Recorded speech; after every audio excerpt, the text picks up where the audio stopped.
Megyei idegennyelvi rejtvényfejtő versenyt rendezett hétfőn a debreceni Fazekas Mihály Általános Iskola és a Debreceni Tankerületi Központ.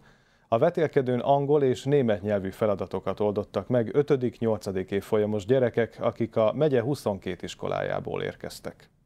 Régi hagyomány szerint már 22. alkalommal rendezték meg hétfőn a debreceni Fazekas Mihály Általános Iskolában a megyei idegennyelvi rejtvényfejtő versenyt.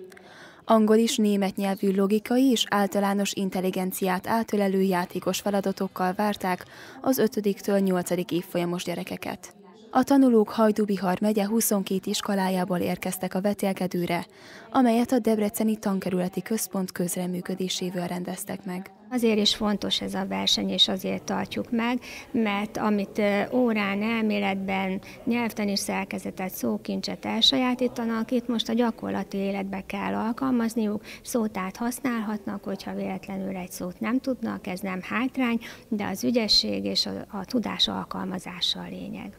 A versenyre 128 diák jelentkezett, akik 2x45 perces fordulókban mérhették össze tudásukat. A siker eléréséhez szükséges volt a széles nyelvtudás, de a jó csapatszellem és az általános tájékozottság is kulcsfontosságúnak bizonyult a közös munka során. A kitöltött feladványokat helyi és külsős pedagógusok, valamint a Csokonai Vitéz Mihály Gimnázium nyelvi tagozatos diákjai segítségével értékelték a nap folyamán.